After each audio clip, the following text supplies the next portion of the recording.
ya perang apa jajan ya rasah lara hati oh sing jeneng dilake ngono iki kok njero lara hati sampeyan niku paten men gaweane iso dawuh ning gak pican-pican kula durung tak ngerti lho sampeyan niku perang niku durung tak ngerti lho Mas kula wis totoh nyawa ketemu sapa ketemu Senjaki kula jotos diajane gak apa-apa jotos laine ra apa-apa barang kula sumbal secaki aku ki ya Cenopati elek-elek aku ya kadang nata ayo nek pancen kowe wani karo Durmagati balesen legane atiku bles udan jengkulmu mlocot bles niku ngantil oh sing diandel rai kula didupak rai kula plok kula bengok sarusane wah saking lolone kok macep lakap mau cangkem kula diloloi sikil mak slep ngonten sak sandale Setyaki edan tenan bareng tiba kula candak diajal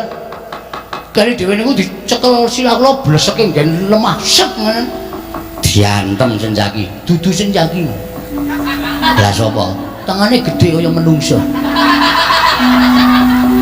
nganggo suljan sapa wani ora aku nyebuti kula wani modal apa kula pokoke ana kula la trimo kula ning kula ya arep la trimo arep ngopo wong kula ming wayang ha iya sing nglakokke dheke oh berarti sing ngantem dalange aja celu-celu kula sampean lah dilakokke ning jero kotak bosok mliki tikus iya ndane ngayel sapa ta oh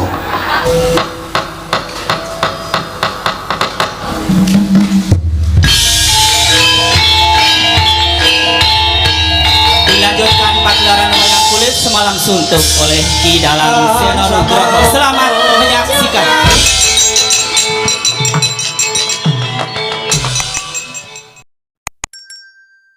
Dina luwih ana sasmintaning sun jagat wasesaning upadara paman Harya Sengguni ayo ndadekake kagiat pengenira si paman marira wiji wonten ngajengan manira paman Pati Plasa Jenar nyawa-nyawa jimat kula nggir sesembahan kula anak Prabu Duryudana miji dhateng wiswanipun ing ngabdi kepatihan pun ing ngabdi pun Patih Harya Sengguni saestu tumaratap raos ing manahipun ingkang bapa ing kepatihan nalika wonten ing Jawi kadidene ron salomba pinanjering alun-alun katemping samirana kumite racaruk maras nanging sareng wonten ngarsa paduka tebih saking raos kemarasan wanter sabda pangandika paduka nggih keparing ingkang bapa cumadhong dawuh pangandika paduka anak Prabu ing Ngastina paman Plasa Jenar nggih kadiparan anggone si paman ingsun percaya minangka dadi bakal wakil ingsun Pranata tata rakiti negari Ngastina mula diagi matura marang manira samendhang aja ngantil ing karempit paman Patih Harya Sengguni nyawa-nyawa jimat kula anak Prabu menawi paduka miji bab tata rakiting praja sadaya mboten badhe anguci wani para kawula sami sayek saka kapiyakar lunggring nusa bangsa tuwi negari Ngastina medhahipun para abdi prajurit mboten kendhat anginipun sami gegladena lagri dani kamprang sawanci-wanci praja paduka nemping marang muka mboten badhe anggepok kunca paduka anak Prabu ingkang bapa ing kepatihan remuk kasawurna putung sumangga kabandhem nonggir ndadosaken bombong raos ing manah mboten langkung pakaran ingkang utama tindakna slawase lan kaprayogakna anggon nira ngadheng ngarsaning manira paman Patih Plasa Jenar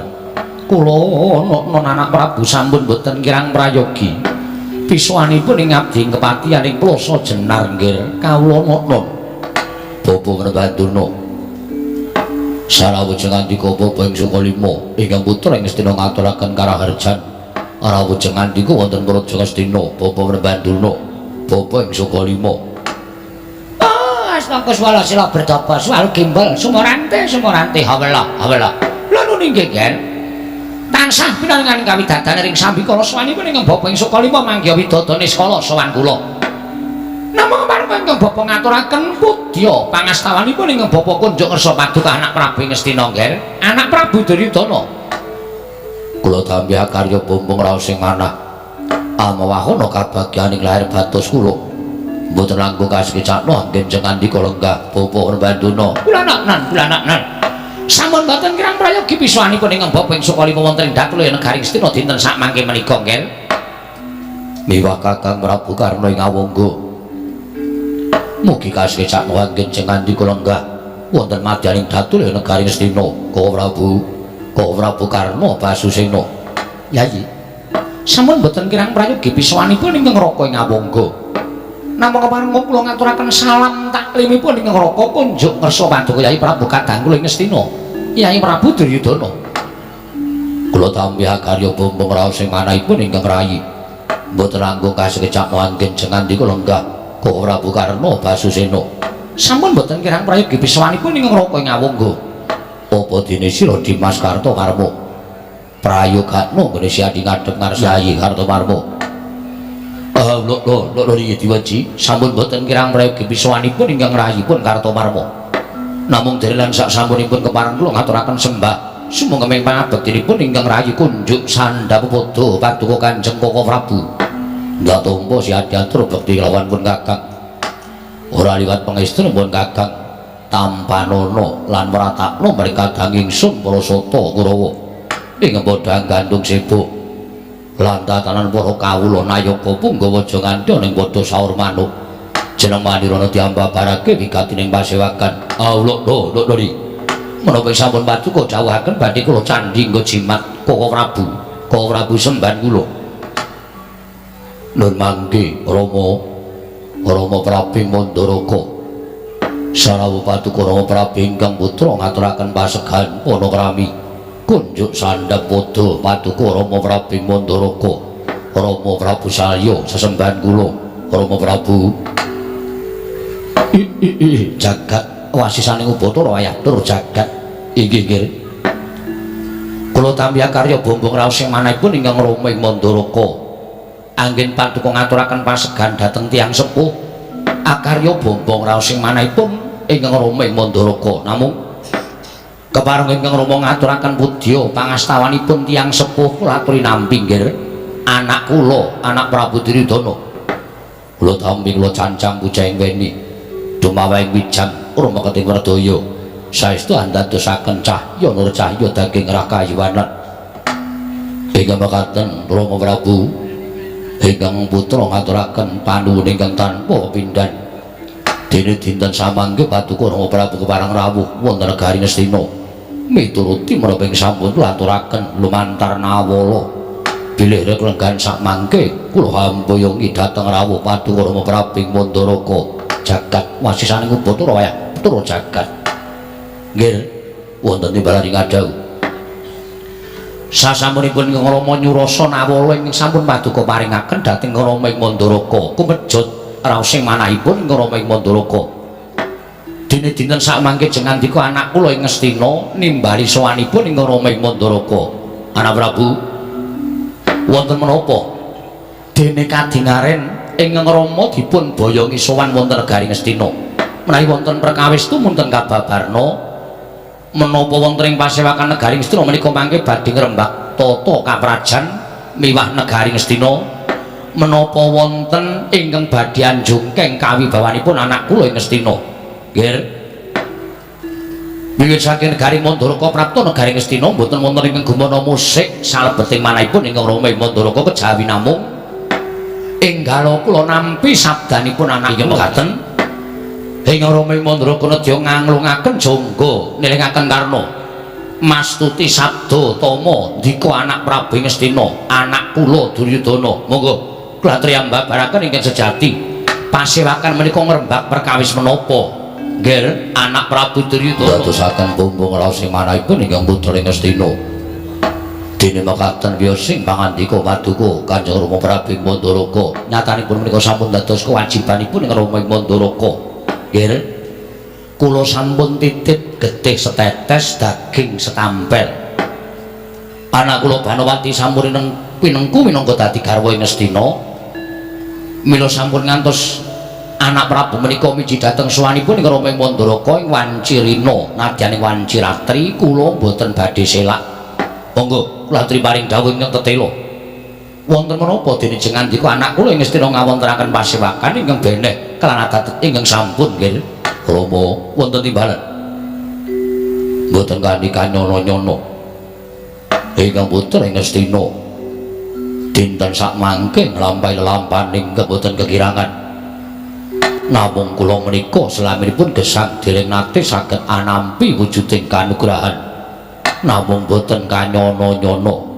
Wonten ing dinten anggara kasih ingkang sampun kepengker nalika kula mapan Indra kula nampi sasmitaning dewa bilih dinten samangke Jawata badhe matedhaken wujuding wahyu inggih menika wujuding kanugrahan ingkang nami wahyu cakraning rat Rama Prabu janyatanipun kula menika dereng nate sesambetan kelan wujuding kanugrahan kula badhe nyuwun mriksa mbok menawi Rama Prabu Mandalaka saged ngawuningani wahyu cakraning rat menika menapa lan dayanipun menapa tuwin ginanipun menapa tumrap ingkang putra ing Ngastina menawi boten klintu miturut alokipun para ingkang sami mangertosi mbok menawi boten namung lepatipun ing Rama ing Mandalaka nanging ugi lepatipun para brahmana para pandhita resi sami ngendikaken iya menawi ngaten cakraning rat menika mujudaken wahyu ning Kanalindran mbok menawi mekaten nuwun sewu lajeng Jawata ingkangipun paring sasmita menika kala wau menapa namung nyasmitaaken menapa wonten dawuh sanes saking para dewa Rama yu utawi kanugrahaning dewa cara menapa ing kedah kula lampahi lajeng menapa ing kedah kula tindakaken supados wahyu menika mangke saged manjing angganipun ingkang putra ing Ngastina Duryudana Rama Prabu Mandalaka taala jagat Dewa Bathara jagat Pangestumbara nuwun pangapunten nggih leres ngendikanipun anak Prabu Ngastina anak kula mantu bilih jenengan dika sampun tinuding dening para Jawata supados angupaya wahyu menika tegesipun panjenenganipun anak Prabu Ngastina menika sampun katarimah gesangipun ketitik boten wonten alindra sanes ingkang sinasmitan dening dewa kejawi namung anak kula ing Ngastina menika satunggiling kanugrahan mila boten wonten cara sanes kejawi namung kedah wonten pundi dunungipun wahyu namung nuwun pangapunten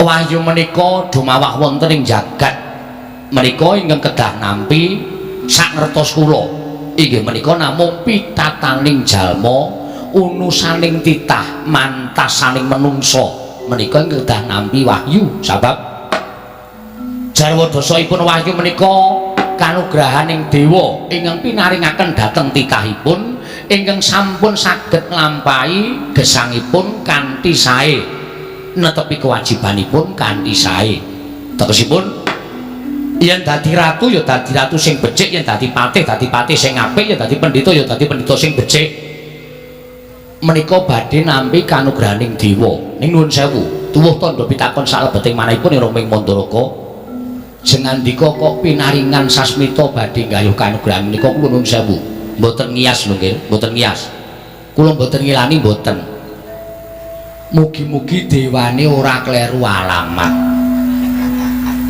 inggih liripun kados pundi nuwun sewu anak Prabu Ngastina menika tapa brata mboten nate anak Prabu Ngastina menika prihatos mboten nate selaminipun gesang wiwit kuncung ngantos gelung jabang ngantos celaprang anggenipun gesang menika ropian seneng mboten nate tumindak ingkang sae nuwun sewu lho menika nggih mboten dados menapa malah kula remen Rama paring pangandikan kados mekaten lah kok dewa maringi sasmita dhateng Nalindra Ngastina menika kula nuwun sewu menika mangke menawi klintu dewane sing nampa dosa inggih nanging nyatanipun kula nampa sasmita mila menika samangke gandeng mugi-mugi dewa menika mboten sisip gandeng panjenengan sampun pinaringan sasmita mila kula matur wahyu menika sing wajib nampa pitataning jalma unusaning titah luwih-luwih ora nate kelepetan dedusan menika tartemtu badhe nampi kanugrahan inggih sebab tumrap kula nggih wong arep gayuh kanugrahan menika kedah saged nglakoni 3 perkara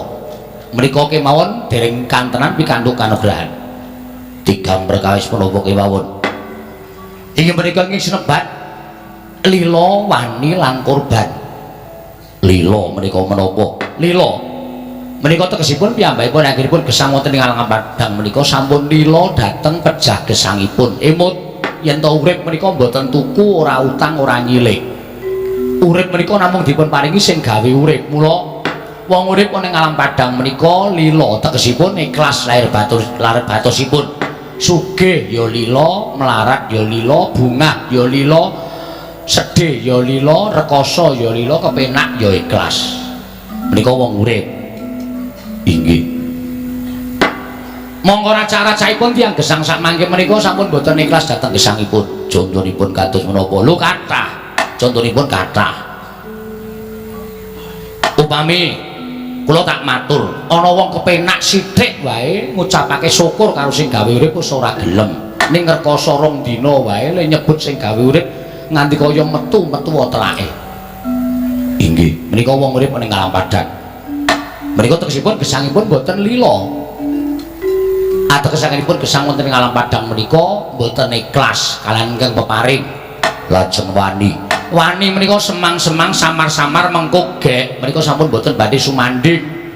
Aku tumindak ngene mengko gek kaya ngono, aku tumindak kaya ngono mengko gek kaya ngene. Menika sampun boten dipun penggalih dhateng tiyang menika kala wau. Ingkang dipun penggalih aku tumindak kaya ngene iki bener lupute tak pasrahke karo sing gawe urip. Mongko racak-racake sakniki wong-wong niku do nganggep awake ponakane sing gawe urip. Lha pun kowe nek ngene dosa, cangkemmu disogok besi. Kowe nek ngene dosa, sirahmu dikepruk palu. Lha apa ndek iki wis ngerti apa piye? Inggih. Mula sedaya tumindak menika dipun pasrahaken dhateng ing panguwasa ing ngakarya jagat merga bener sejati menika bener tumraping sing gawe urip. Kasinggihan mekaten. Menika sampun boten wonten. Lajeng kurban menika menapa? Kurbaning lahir, kurbaning batin. Kurbaning lahir menika dana driyah weweh. Paring sandang wong kawudan, paring payung wong kudanan, paring teken wong kelunyon, paring buga wong kaluwen. Mongko tanpa pamrih. Inggih, sakmenika nggih sampun boten wonten. Menawa sampun boten wonten contonipun. Sakmenika wonten tiyang ingkang sugih bondo bandu dipun puruki tiyang boten gadah. Tumuli tiyang boten gadah menika nyuwun dana Prabaya dhateng ingkang sugih bondo bandu menika kala wau. Ning sing wong sugih niku mesti ngucap, "Nyo kowe tak keki ning aku dongakno entuk iliru sing tumpuk matikel-tikel." Lah tegesipun peparing menika sampun dados dol tinuku, adol bondo donga menika sampun boten sah. Monggo nyatanipun ujaring para sepuh sami nyebataken yen kowe ngulungke tanganmu tengen, tanganmu kiwa aja weruh. Yen kowe ngulungke tanganmu kiwa, tanganmu tengen aja nganti ngerti. Tegesipun wong peparing menika aja duwe milik sesulih sarta aja duwe milik diwales karo sing diwenehi. Menika raca-racaipun sampun boten wonten. Inggih, menika kurbaning lahir, kurbaning batin, dana driyah weweh utawi kurbaning lahir menika sampun sinebut dana driyah weweh. Kurbaning batin menika manembah dhateng panguwasaning Gusti kang apriya luka, anut kapercayanipun piyambak-piyambak, wekdalipun piyambak-piyambak, tata carane dhewe-dhewe. Lho nun sewu. Panjenengan apa nate minggah sanggar pelanggatan? Setunggal bulan sepisan. Sesasi sepisan. Inggih. Lah menika nggih. Mila kula matur tiyang kembali kedunungan Wayu menika kula nuwun sewu kedah resik njaba lan jerone. Tegese njaba menika laire ya resik, jerone menika batine ya resik, ora kena kelepetan dedusan. Upama ta kelepetan dedusan mesti age-age nyuwun pangapunten dhateng panguwasaning dat kang Wurwengdat. Menawa itu lho mekaten kula kedah kados pundi Rama Prabu. Nuwun sewu. Gandeng panjenengan sampun sinasmitan gayuh kanugrahan. Nadan kados menapa to lair batosipun anak kula mantu ing Ngastina menika nanging kedah dipun leksanani amargi sampun tiluding dening para Jawata. Sinten ngertos bejo bejane wong bejo menika mboten saged kinten dhateng sinten kemawon. Sapa ngerti menika dadi ketrimane anak Prabu Ngastina tanpa nganggo resik lahir lan batin tumuli wahyu manjing angganipun anak Prabu Ngastina. Nanging nuwun sewu. Wahyu menika nek mapan nganggane wong dosa, wong sing ora resik lahir batine niku ming sedhela. Niku ming sedhela. Agan tumuli oncak. Pawanarya wonten dawuh. Ketinggalipun badhe paring pangandikan, menapa? Nuwun sewu nggih. Kula menika gumun, panjenengan menika sampun Nyakrawati mbau denda wonten negari Ngastina. Kok tasih ngrembug wahyu lho. Kok tasih ngrembug wahyu? Menapa panjenengan menika ngraosaken dereng kedunungan wahyu? Tumrap kula panjenengan menika sampun kedunungan wahyu kanikmatan, sampun kedunungan wahyu katentreman. Sugih bondo, sugih bandu dadi nalindra, wenang nepak bumbunane wong sak negara. Kula nuwun sewu. Menawi paduka pikantuk sasmita wahyu menika tumrap kula sampun ngantos dipun penggalih. Panjenengan menika wahyu menapa kemawon sampun cumandha wonten ing nganggo paduka anak Prabu Ngastina. Dados ratu menika sampun kewahyon. Panjenengan badhe menapa-menapa menika sampun keturutan. Tur dasare ratu kok dadak ketayalan tekan ngalas, ketayalan tekan guwa, nyemplung segara ming nglakoni tapa brata. Tumrap kula sampun sakmenika wahyu sampun ngantos dipun penggalih lenggah wonten ing dampar sila tumpang kendangan dengkul dawuh menapa-menapa kasembatan menika tumrap kula sampun wahyu kanikmatan. Nggih. Matur sembah nuwun. Mangke piye? Senggune kula wonten dawuh. Kok beda penemumu babakan wahyu karo salya? Lha nuwun mahapunten. Saben tiyangipun menika nggadahi pemangke piyambak-piyambak. Nek miturut kula anak Prabu Duryudana menika sampun kedunungan wahyu. Pancen bener, ora kekurangan ing bab apa wae. Nanging tumrap aku sing dirasake anakku mantu Ngastina Duryudana kuwi ming kanikmataning lair. Batine suwung kaya bumbung wong wang. Ora duwe kekuatan apa-apa. Mongko batin mau kudu diweni kekuatan sarana tumedhak ing kanugrahan. Kula nuwun sewu. Wong urip ning alam padang menika sing dirembug babakan lair, aja babakan batin. Tumrap kula babakan lair sampun kecekapan. Nggo ngapa kok golek kecukupaning batin menika kagung menapa? Tiwas kecukupan batine ning laire ora kecukupan, tumrap kula malah kedungsang-dungsang uripe mboten guna. Sampun wahyu cakraning rat menika kula nuwun sewu, mboten sadigayuh, mboten sadigayuh. Tumrap kula nggih panjenengan dados nalindra, panjenengan kagungan putra benjang ing gumantiku Prabon inggih putra panjenengan menika sampun pernatan kaprajan pundi kemawon ora usah dadak ketayalan gayuh kanugrahan. Nggih matur sembah nuwun. Bawaduna wonten dawuh. Bawaduna gadah mangke menapa? Wah kandhak blaguduk suwaru gembel semerante awela lho nuwun sewu Ken. Estripun menika paduka anak Prabu menika ngrembak perkawis wahyu kula menika nuwun sewu radi mboten pitados kalian wahyu.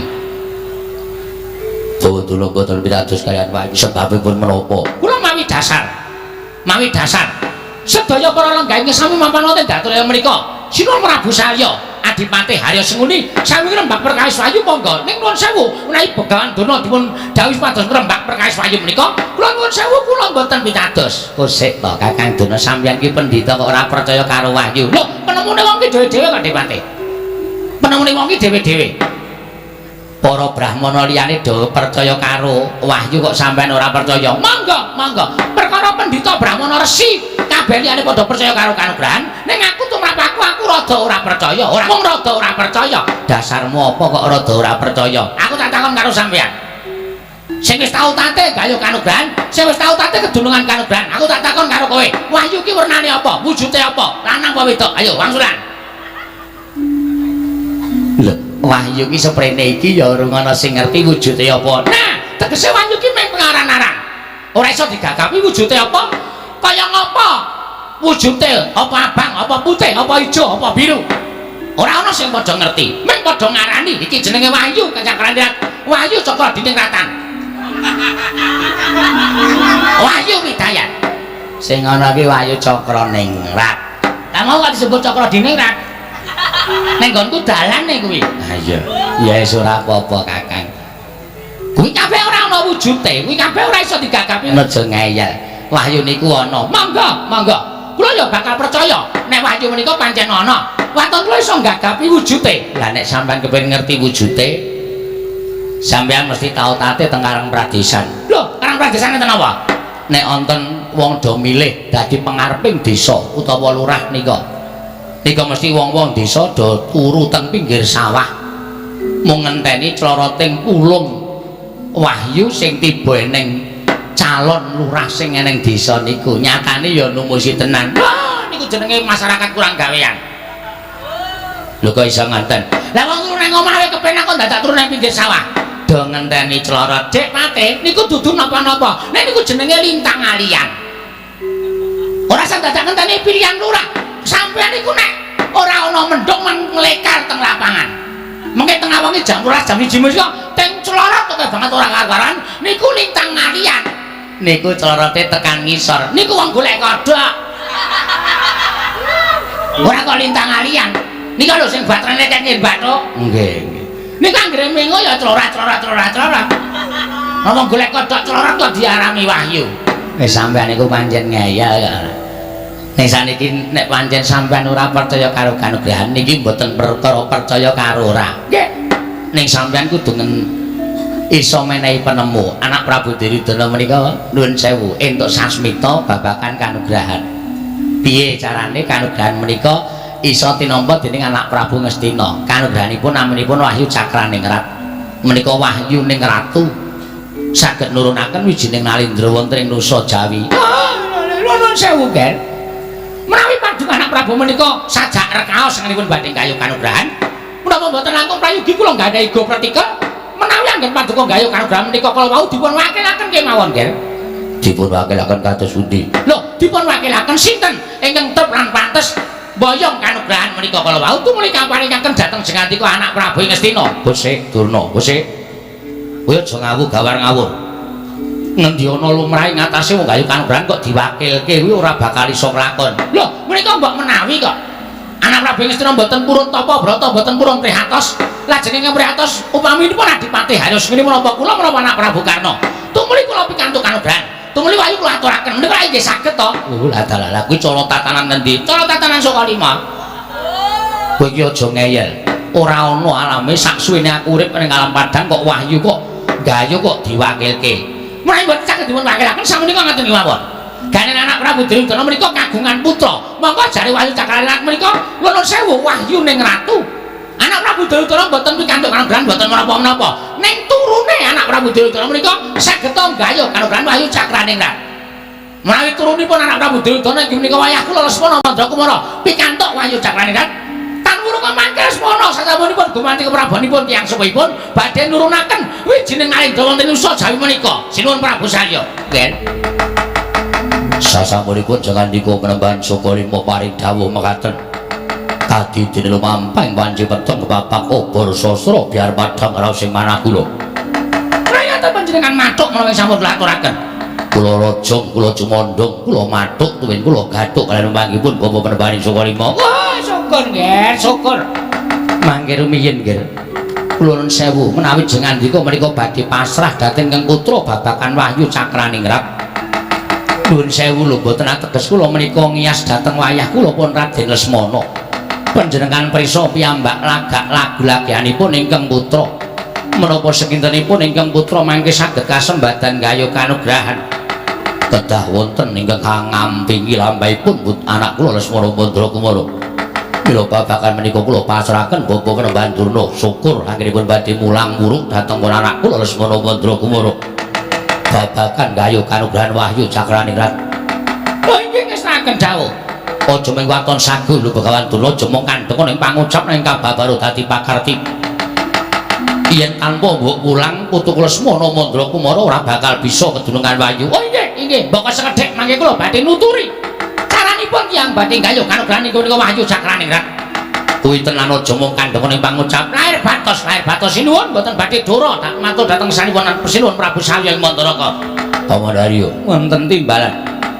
Dinten iki ugi kula nyuwun sowanipun anak kula Lesmana Mandrakumara. Kula nok ngestaken dawuh. Kirana madhal pasilan sing ati-ati aja kaya bocah cilik paman. Wonten datu ing negari Ngastina. Kasinggihan mekaten.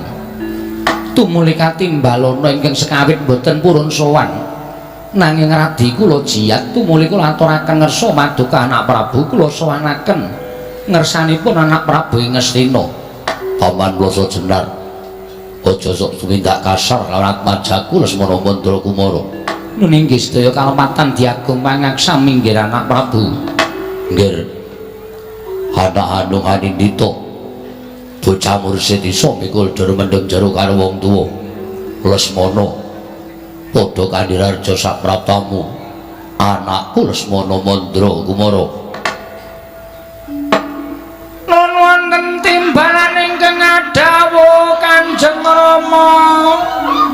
Padhararja saprabdamu tansah pinayunganing kawidadan nering sambikala kepareng kula ngaturaken sembah sumungkeming pangabekti kula konjo. Iya tak tampa pangestunipun Rama Tampanana Kula pundi wonten ing jimat paripe Dayanana ing kasantosan Rama. apa sababe dene kowe ditimbalan dening Kanjeng Rama miturut ature eyangmu Patih Sengguni Sirat Majaku ora gelem sowan kelawan ramamu Jernyatanipun boten dipun timbali kanthi secara langsung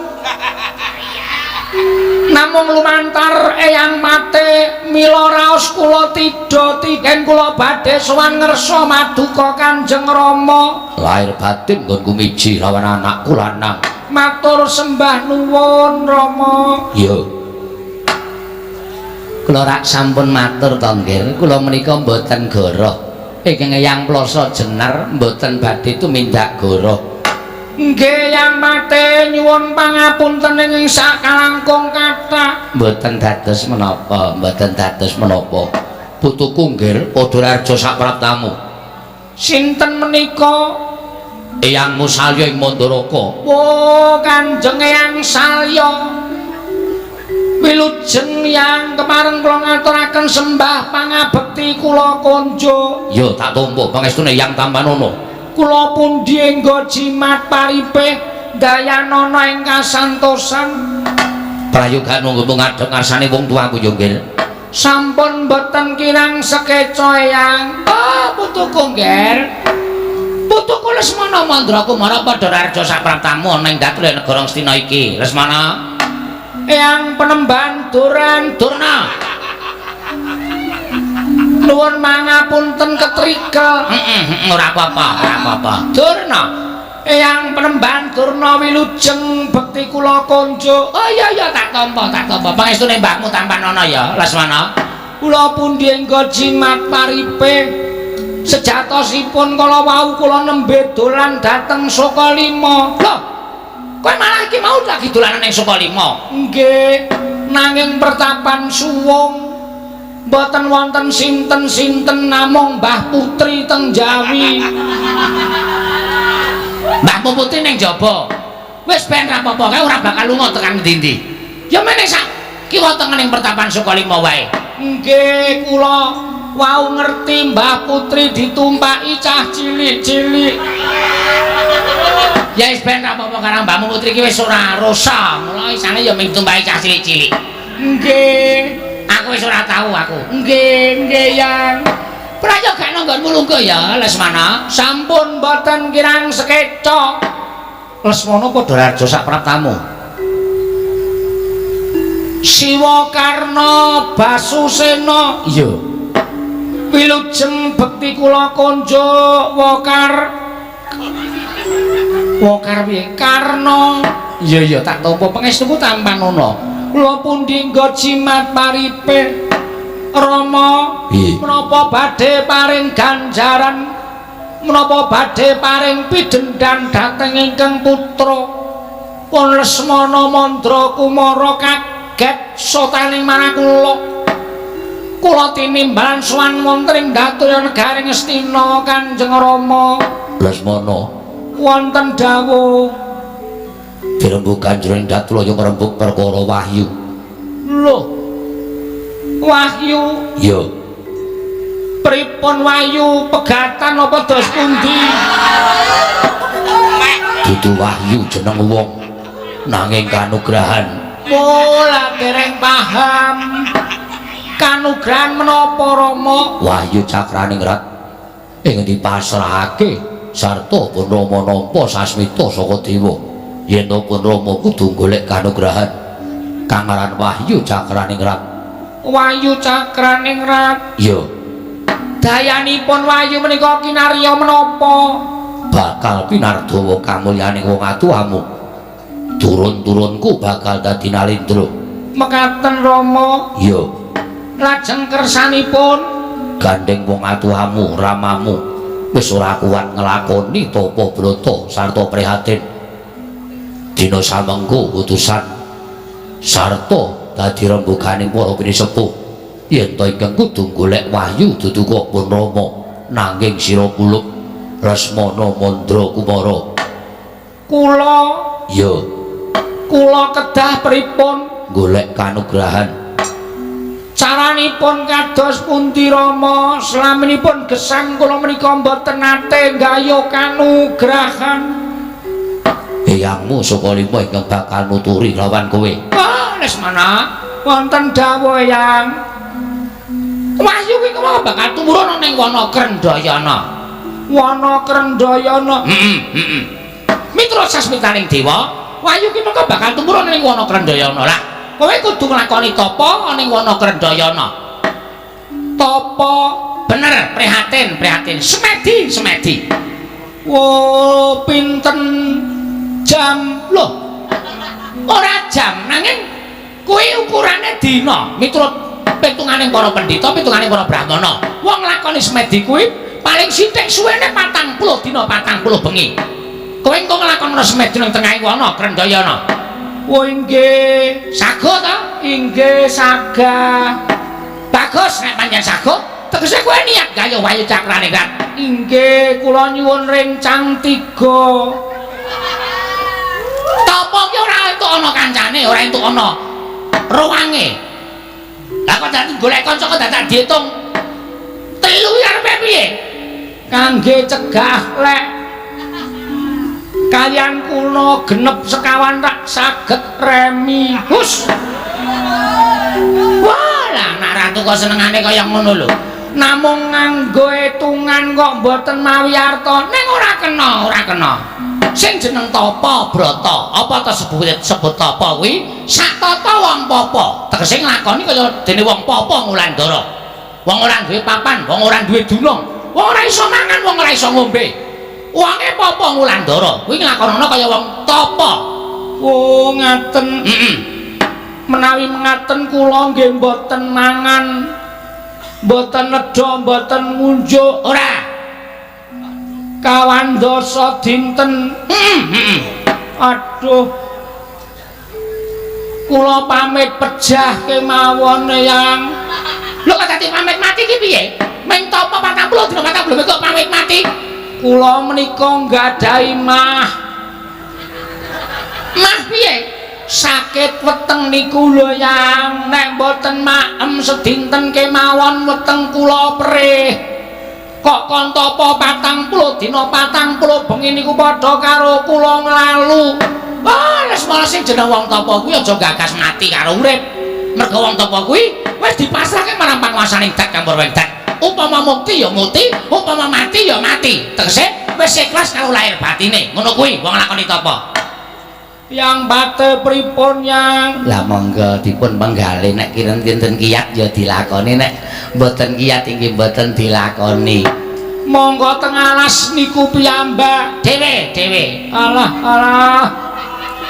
Kok nyemelangi timen monggo alas menika nggen kewan galak, jim setan priprayangan. Terus kula ijen tanpa kanca sithik-sithika.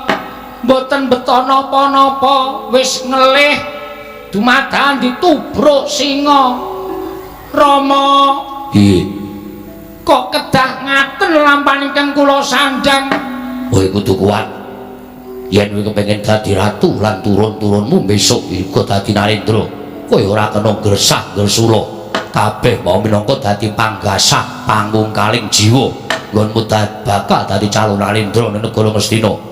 Inggih. Saku. Inggih Rama. Aku duwe anak kowe banget bombong yen kowe iso sagu lan iso nglakoni tapa gayuh wayu cakraningrat. Bakal tak unggah kene pepanggungan. Yen sira anakku Lesmana iso boyong wayu cakraningrat dina kuwi uga pun Rama lereh keprabon sing dadi ratu ning Ngastina. Anakku lanang Lesmana Mandra Kumara. Nggih. Seneng ora atimu? Boten patiya. Sebab apa? Lah wong totoh nyawa kok ming dijoli dadi ratu. Kula nek mati teng alas wis ora iso ngrasake dados Narendra Yang mbok nggih nggawa kanca siji-siji mboten napa-napa. Ora kena ya, Ngger.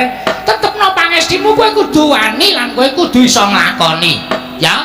Mergo kowe kuwi kudu napake kamulyane anak putumu. Yen esuk kowe kedurungan Wahyu Cakraningrat, kowe kedurungan Wahyu, kowe lungguh dampar. Apa ora bombong? Anak putumu besok tetep lestari lho enggak dampar ke Prabu Negara Ngastina. Apa ora seneng pikirmu? Iso njunjung derajate wong tuwa, iso njunjung derajate yange ya kuwi anak Prabu Duryudana.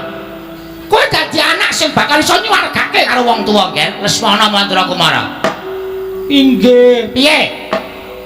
Nggih menawi mekaten kula lampahi kula sagah. Sago? Sagah. Tenan? Inggih. Inggih yang ora ana kancane kowe dhewe to apa ning wana Krendayana? Inggih sagah. Angsal beto radio. Lus. Nggo ngapa kok arep apa kok nggawa radio barang? Inggih ngrungokke lagu-lagu. Cah enom saiki iki jan. Nggih, ora entuk, ora kena mangan apa-apa. Suwene 40 dina 40 bengi. Sadurunge 40 dina 40 bengi kuwi kowe bakal entuk keterangan kedurungan Wahyu apa ora? Nggih, ngestaken dawuh Eyang. Sago, sagah. Ning Eyang ampun tebe-tebe saking kula. Lho, wong ora dikancani kok ora entuk ado-ado karo kowe iki piye? Aku ya ora bakal tekan wana Krendayana. Upama aku njaga lan kananmu ya sak jabaning tapel wates alas wana Krendayana, sak jabaning alas Krendayana mau aku lagi gelem nunggoni karo kowe, ora kok cedak-cedak. Wong nggih. Kawan dosa dalu, kawan dosa dinten. Aduh. Nggih, Rama. Nggih. Pun tekad-tekatan pun kula wis gumaleng ing kekarepan sarta kumandeling tekad kula matur Kanjeng Rama kula sagah. Sagah, sagah Rama nglakoni tapa ning wana Krendayana nganti entuk umurning kanugrahan. Inggih. Lahir batin.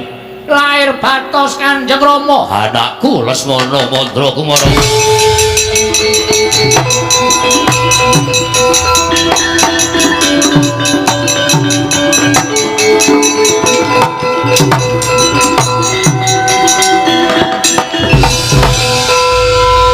Gawe bombong wong tuwa, gawe marem wong tuwa.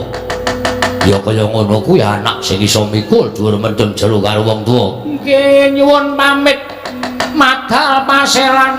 Sing ati-ati aja kaya bocah cilik. Angsal saling busana to Yang. Oh entuk Yang kowe bakal kepengin gawa klambi utawa kowe bakal gawa nyamping utawa kowe bakal kepengin gawa busana apa wae entuk. Kowe salin apa wae ya entuk. Ning ora kena mangan, ora kena turu, ora kena ngombe ya Lesmana. Nggih ngestaken dawuh.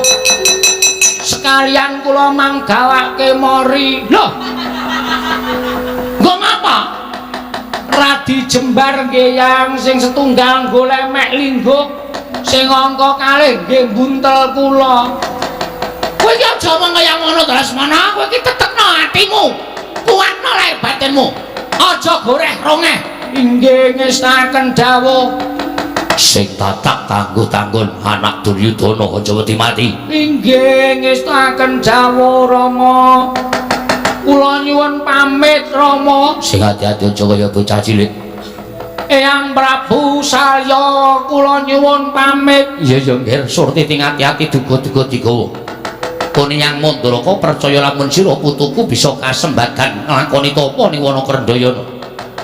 Eyang Pate Sengkuni kula nyuwun pamit. Nggih, ngatos-atos nggih kula ya jane ora mentala. Bocah durung ngerti apa-apa kok wis kantapa ning wana. Nggih, nek mboten mentala kula mangkirimi panganan. Kula mangke ndak nampi dukanipun anak Prabu Duryudana. Oh inggih sampun Yang kula nyuwun pangestu. Inggih ngatos-atos sampun kados lare alit.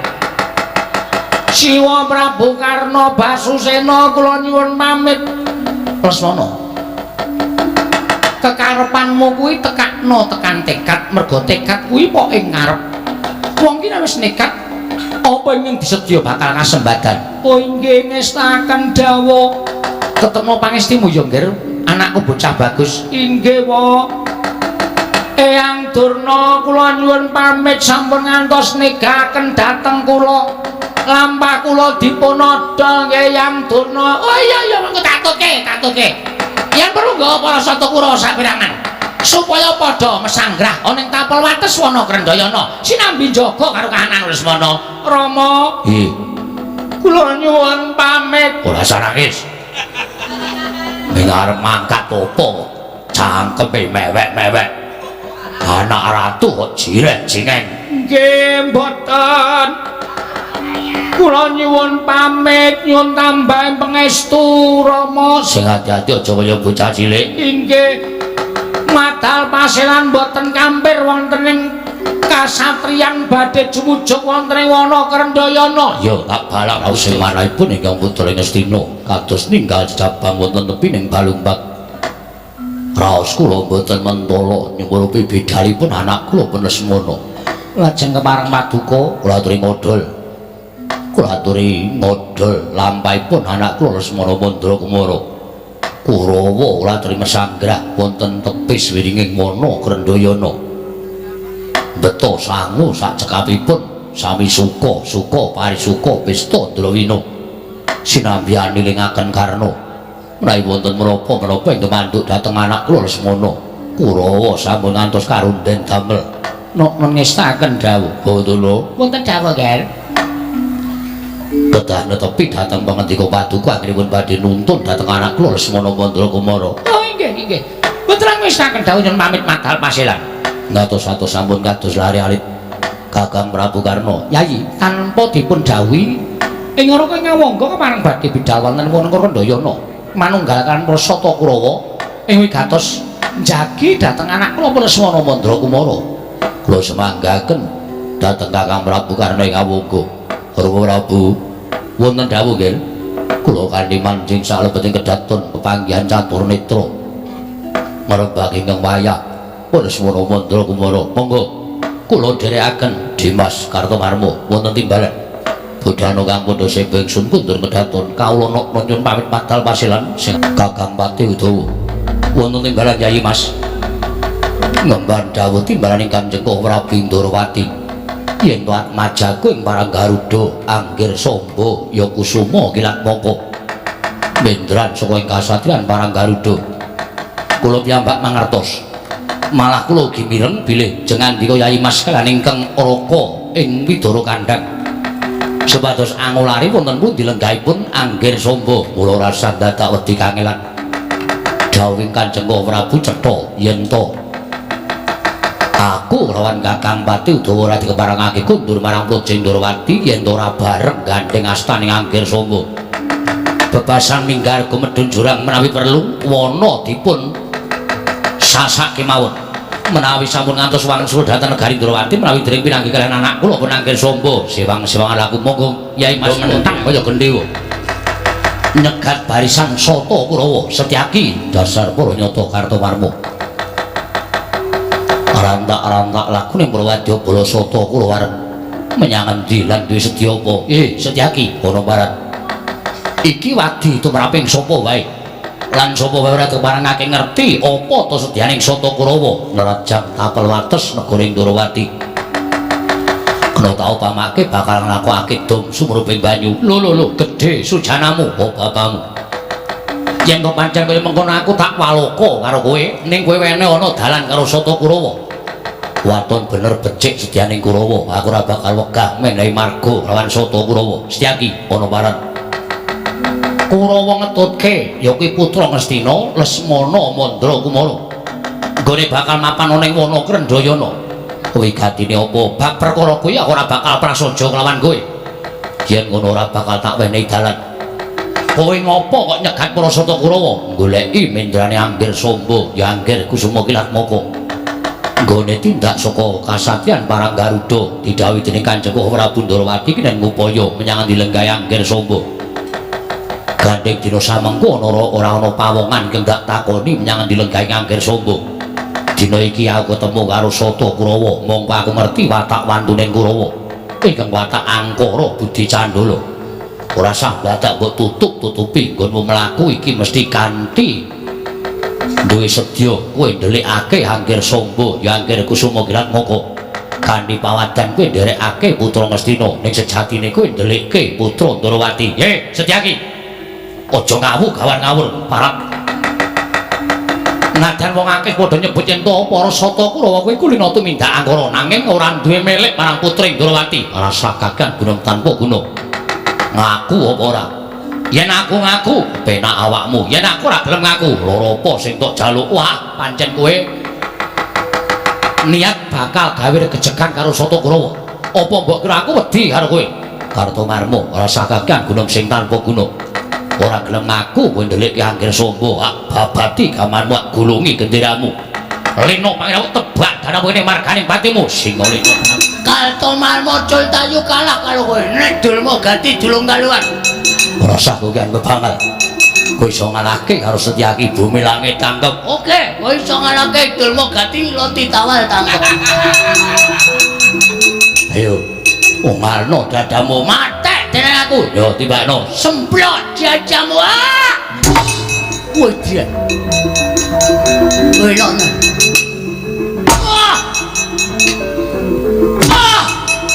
go kapan oke bacok silahmu timbakno modal wedian gaji ndasmu timbakno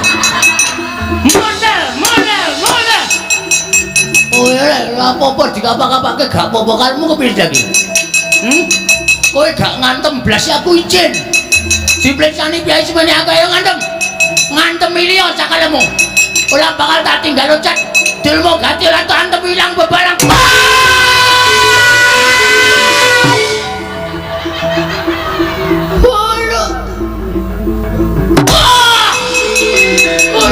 Kurawa bubar mawut. Ora iso dikukup ketemu sapa mo pinanggih Setyaki mah mboten nrimah raos sing manah kula Kurawa dipun dakwa ndelikaken Angger Samba mila ngantos dados perang ngantos dados Bandayuda. Setyaki kowe wis perang sampun panjenengan kok mboten mrisani kan kula bola atur mrisani niku lho raine wis bonyok-bonyok kaya ngene kok mosok diarani urung perang ora atiku pengareping prajurit kok rawani perang sini-sini mundur. Sertayu inggih Mas kowe ya perang mungsuh Sencaki saya tuwa awake kaya ora saya suda karosane ning saya kuat saya kenceng otot bebayune tangane nganti kaya gandhen besi.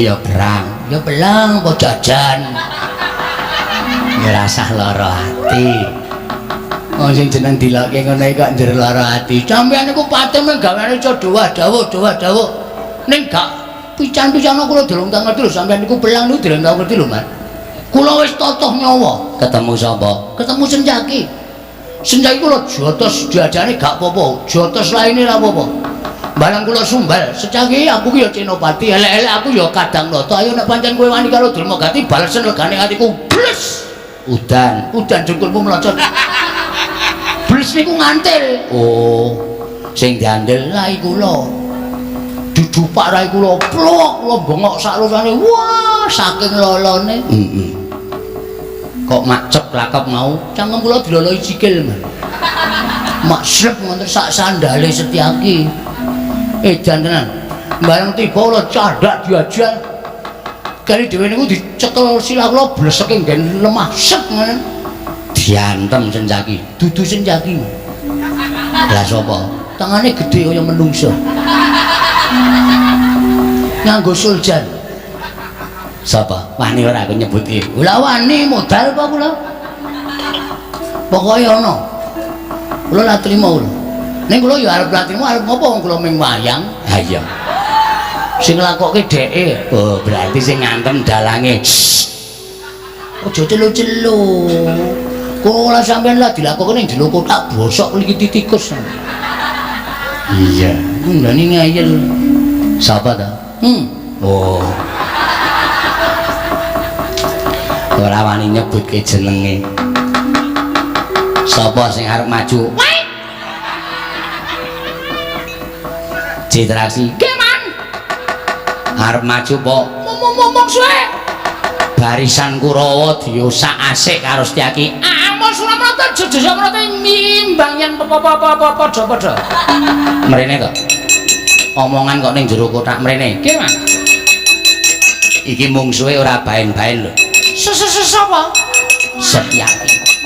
Nek Kartomarma Surtayu Durmagati mungsuh Setyaki dodo kalah niku member.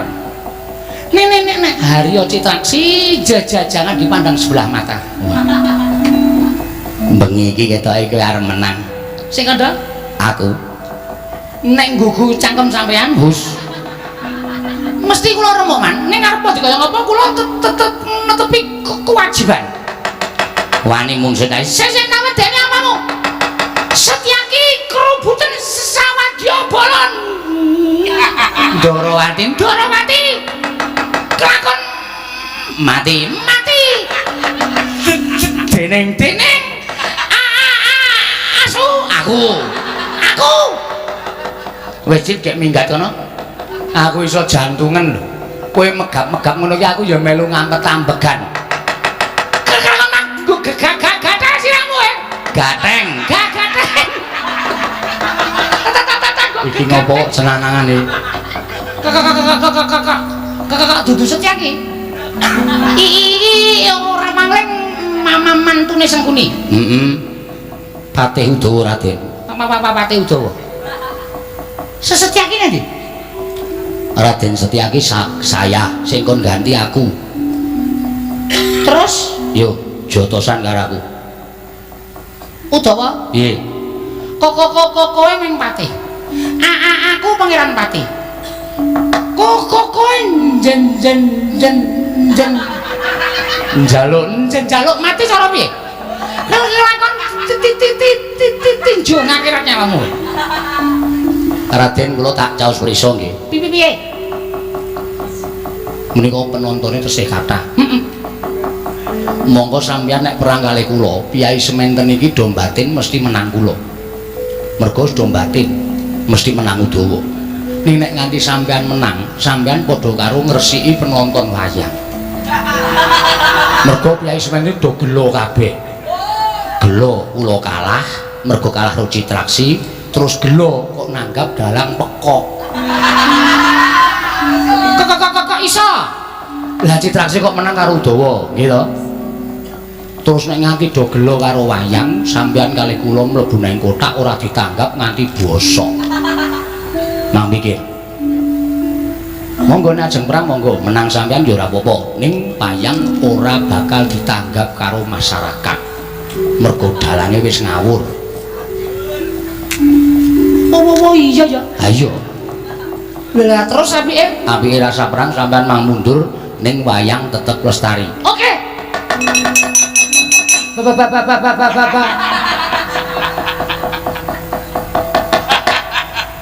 Bapak niku arep napa? Bapak. Kuwi lho apa saiki? Mbasan Tutu. Bapak. baguse Tutu. Bapak.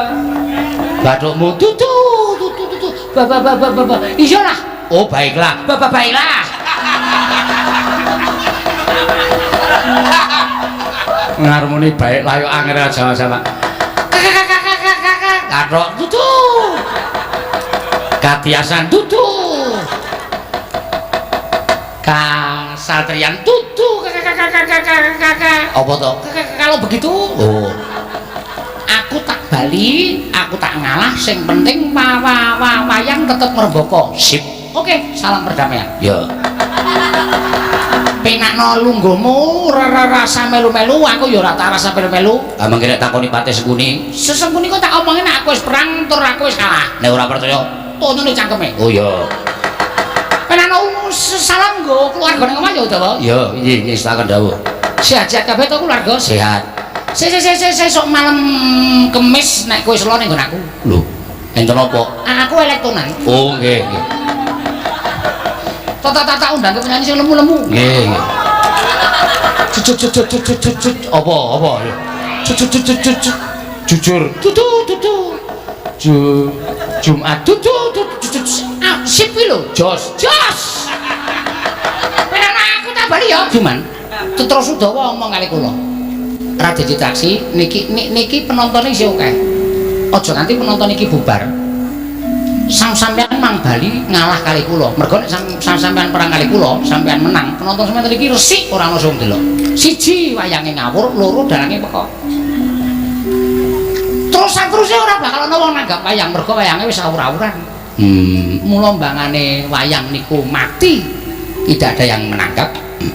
Luwung kula mundur ngalah ning wayang tetep ngrembaka. Betul kan? Ngono to. Nggih. Betul.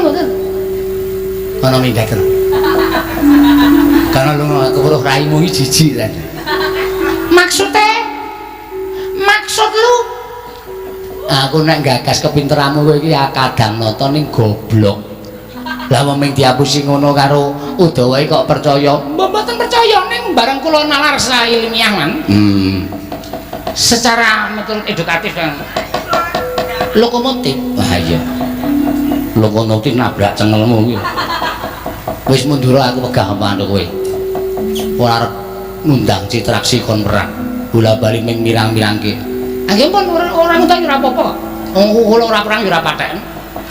Perang yo anane yo ping lolor tur kula memastikan kok kon kula maju. Sampai naik dhewe ra. Dur, mboten dawuh.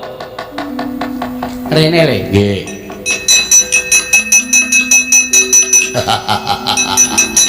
Pripun man kok kaya pucet.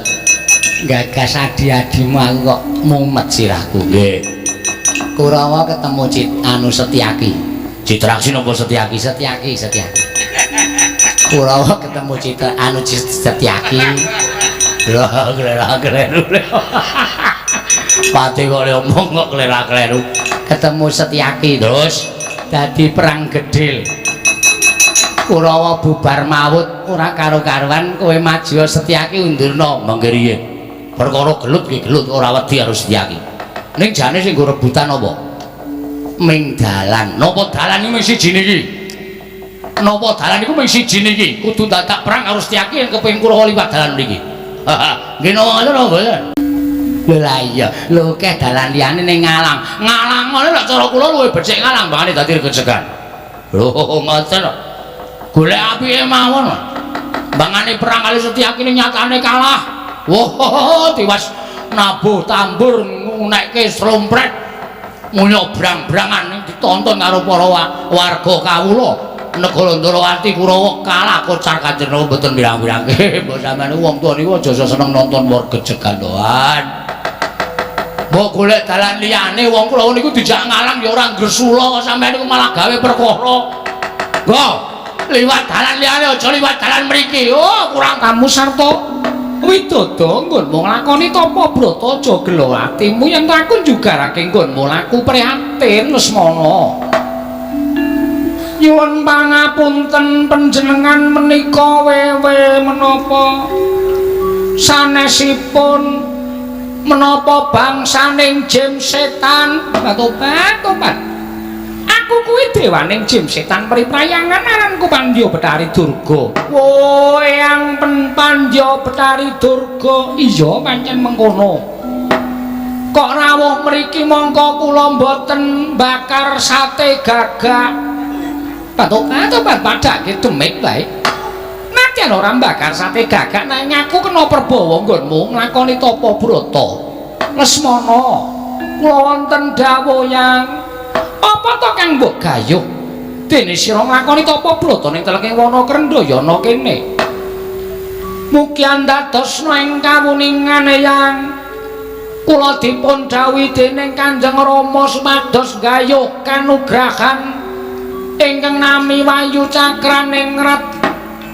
Mila kula tumuli dipun dawuhi supados lambat apa wonten telenging wana Krendayana yang tobat.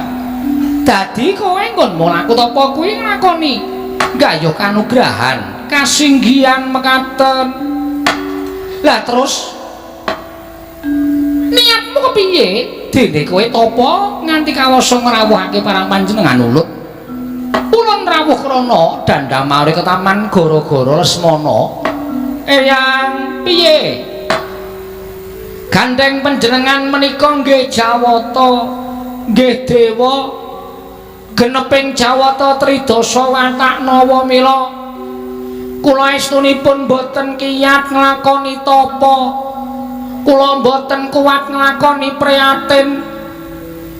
Pun tigang dinten iki kula boten mangan napa-napa. Kowe aja goro, aja goro. Wong papan nggonmu tapa ngisore mbleder kulit kacang. Kowe iki anggere tapa apa ya nggawa panganan?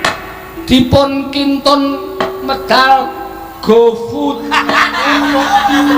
Batu sobat kaya aneh-aneh temen lho. Nggih. Terus wigatimu gandeng panjenengan menika dewaning para dewa utawi dewaning panggoda pangrencana. Mbok inggih paduka welas kaliyan kula yang aku kudu welas piye? Panjenengan sowan wonten nyuwunaken wahyu dhateng Bathara Guru supados wahyu dipun paringaken dhateng kula. Nek kula kudu kon nglakoni tapa suwe-suwe kula iso mati teng mriki yang saestu. Kula nyuwun pambiyantunipun yang Pandya Betari Durga keparenga budidaya wahyu supados mandhap wonten ing jana loka mapan nangganipun ingkang wayah Lesmana Mandra Kumara eyang.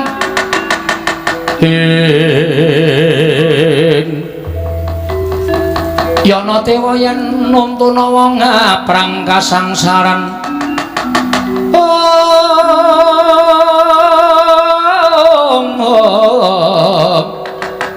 Wong aprang kasangsayan.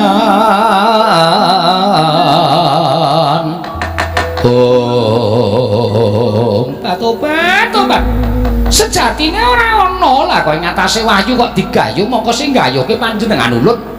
Wahyu kuwi digayuh sarana nglakoni tapa brata nanging gandeng sing nyuwun kowe putuku bocah bagus. Ya ta yen pancen kaya mengkono aku bagelem mungkaning kayuwangan.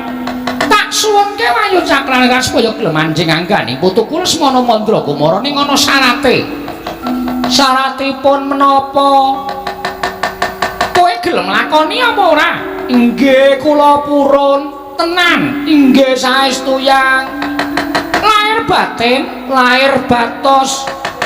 Syarate besok lamun kowe wis tekaning pati, ragamu dadi panganing baju barat, sukmamu dadi balaning Betari Durga, gelem apa ora? Waduh.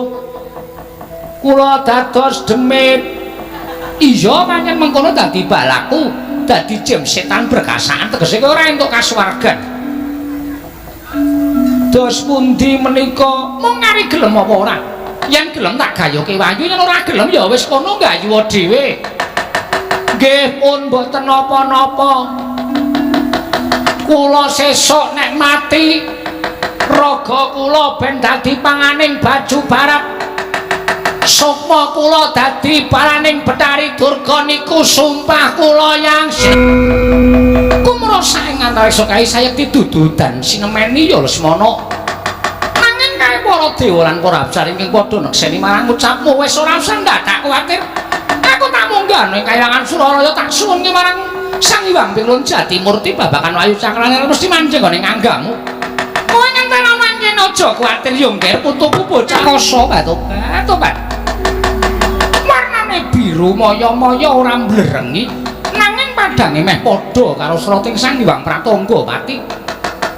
Iki apa? Iki aku dadi narik marang kawigatenku tumuli mudhun ana ing jagat. Yen pancen kowe wujuding pulung, yen pancen kowe wujuding teluh praja, kowe ngaku sapa? Nyuwun pangapunten Pandya Betari. Destun temen dene paduka mboten wuninga dhateng jasad kula. Mugi andadosna ing kawuningan kula nampi dawuhipun Sang Hyang Jagat Giri Pratingkah inggih Sang Hyang Jatimurti. Bilih wonten ing wana Krendayana wonten 3 peranganing satria ingkang ngalampah tapa brata. Satria menika kala wawang gayuh kanugrahan tumuli ingkang abdi didhawuhi supados anyalira wahyuning kanalendran.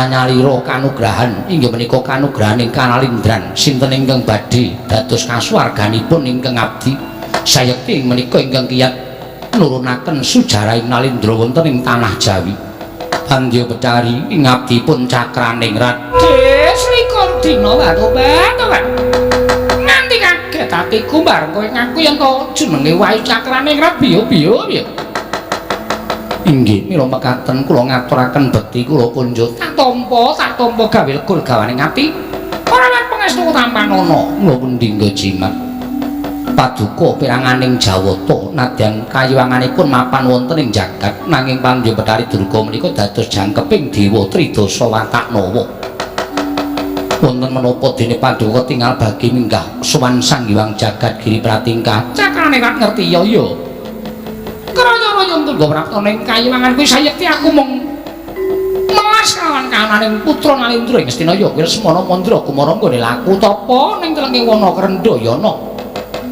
mongko yen aku ora ngudani panyuwuning Lesmana tan wurunga ingkang geger kuwi wadya balaku merga kaprabawan tapaning Lesmana Mandra Kumara tumuli aku merepeki kelawan Lesmana matur lawan aku yen to wis ora kuat nglakoni tapa lan aku jaluk supaya mbantu kelawan Lesmana Mandra Kumara ya kuwi dadi sarana tumurune Wayu mapan anggane Lesmana Mandra Kumara mula kepasang yuk katuju ing nginu dene aku ketemu karo kowe Cakraningrat dina samangka ora usah ndadake kraya-raya kowe ngupaya papan kasuwargan manut karo lengking ciptamu nanging dina iki manut kowe mapanno momong marang jagating putra Ngastina Lesmana Mandra Kumara yen to kowe gelem manjing anggane Lesmana Mandra Kumara kowe njaluk ijolapa bakal tak turuti waton kowe sembodo momong Lesmana Mandra Kumara ya Cakraningrat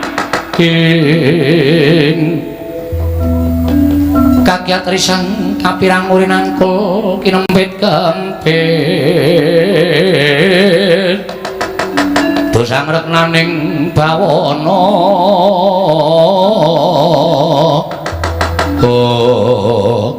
nyuwun pangapunten kagiat raos sing manah kula dupi paduka Hyang Adi Pukulun paring dawuh mekaten monggo slaminipun kula mangertosi tumedhaking kanugrahan menika estunipun boten wonten ingkang sarana pineksa kedah manjing angganipun titah kanugrahan menika nindingi sarta milih dhateng kasuwarganipun piyambak anut dhateng wekasing Sang Hyang Jagat Giri Pratingkah amargi Pukulun menawi kula momong dhateng jagatipun satria ingkang watak angkara budi candala mboten ateges kula menika nyengsarakaken dhateng kula piyambak nanging dayanipun wahyu menika mangke badhe ngobar jagat saisinipun nanging menawi kula leres anggen kula mapanaken kasuwarganipun ingkang abdipun Cakraningrat tan wandi badhe ambabar katentreman mila kula nyuwun pangapunten menawi kula mboten saged mituruti menawi dados ngendikanipun Pandya Betari Durga tobat kowe aja ndudul marang kampurkaning Betari Durga lho mengkari gelem apa ora